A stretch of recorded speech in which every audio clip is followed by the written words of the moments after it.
আমি বিগত কয়েকদিন ধরে, কয়েক মাস হলো সম্ভবত, তারও বেশি,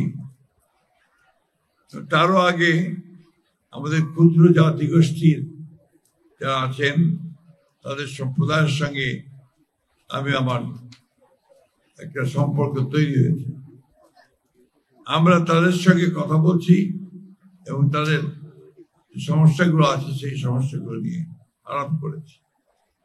ময়মনসিংহে গেছি, তাদের সমাবেশে আমি অভিভূত হয়েছি তাদের কালচারাল এবং একই সঙ্গে তাদের উৎপাদনের যে মোড তা দেখে।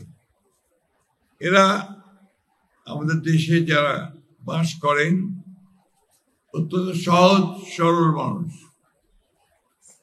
এবং তাদের যে সম্প্রদায়, সে সম্প্রদায়ও কিন্তু আপনার অত্যন্ত স্টাইল মানুষ।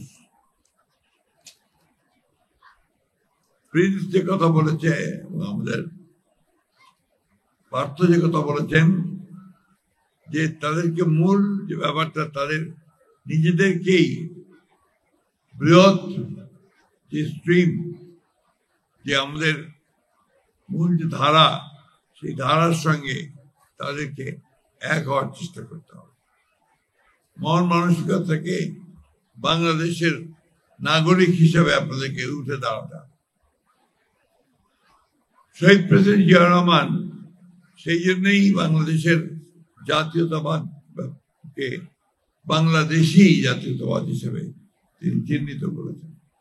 এর একটাই উদ্দেশ্য যে শুধু বাঙালি নয়, বাংলাদেশে তাদেরকে রিকগনিশন দেওয়া, যে আর যেগুলো আদিবাসী আছেন, জাতিগোষ্ঠী আছেন, তাদেরকেও সেই স্বীকৃতি তিনি দিয়েছেন। তখন থেকেই আমরা এই গারো সম্প্রদায়কে আমরা সবসময় সেই জন্য তাদের যে কৃষ্টি সংস্কৃতি সেগুলোকে টিকিয়ে রাখার জন্য, এবং সবচেয়ে বেশি যে বিষয়টা দরকার, তাদের আর্থিক অবস্থার উন্নয়ন দরকার। আমাদের দায়িত্ব হচ্ছে যে সকল সম্প্রদায়গুলোকে মূল সম্প্রদায়ের সঙ্গে কিছুটা এক করা, সেই সঙ্গে তাদের অর্থনৈতিক অবস্থা যেন উন্নত হয় তার ব্যবস্থা করা, একই সঙ্গে তাদের কৃষ্টি কালচারকে ধরে রাখা, ধারণ করা। এটা হচ্ছে একটা বড় কাজ বলে আমি মনে করি। বেগম খালেদা জিয়া ভিশন 2030-তে সমতলের ক্ষুদ্র জাতিগোষ্ঠীর সংস্কৃতি ঐতিহ্যকে রক্ষা করতে এবং অধিকার গঠনের ঘোষণা দিয়েছেন, অধিদপ্তর ঘোষণা দিয়েছেন। এটা সেপারেট বিএনপি সরকারে আসলে ঢাকা ক্ষুদ্র জাতিগোষ্ঠীর পৃথক সাংস্কৃতিক একাডেমি গঠন এবং সরকারিভাবে ওয়াগারা পালনের উৎসব পালনের বিষয়ে সক্রিয়ভাবে বিবেচনা করা। আমি ব্যক্তিগতভাবে আজকে এখানে অত্যন্ত আনন্দিত হয়েছি যে আমার এখানে আসার সুযোগ হয়েছে। এই সম্প্রদায়ের যে উৎসব, এখানে আমি সেই দেখলাম প্রাণ ভরে তার সবাই সেই উৎসবে যোগ দিয়েছেন এবং যে বৈচিত্র্যময় তাদের যে সংস্কৃতি, সেই সংস্কৃতি আমাদের মূল সংস্কৃতিকে আরো সমৃদ্ধ করবে, এটা আমি বিশ্বাস করি।